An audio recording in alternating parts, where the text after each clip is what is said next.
审讯室的灯光清冽惨白，李低着头，脸上没有任何表情，仿佛灵魂早已抽离。当警察说出这只是一场意外，你不需要承担任何法律责任，李感到匪夷所思。审讯结束后，他突然像疯了一样，一把抢过身旁警察腰间的配枪，毫不犹豫地对准自己的太阳穴扣动了扳机，但保险没开，子弹未能射出。周围的警察一拥而上，将他按倒在地，可李的眼神里没有丝毫庆幸，只有深入骨髓的绝望。然而他为什么要一心求死？这场被定性为意外的事件到底藏着怎样摧毁他的秘密？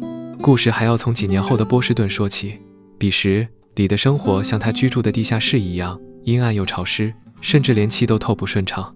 作为一名杂物维修工，他的日常全是琐碎又麻木的工作，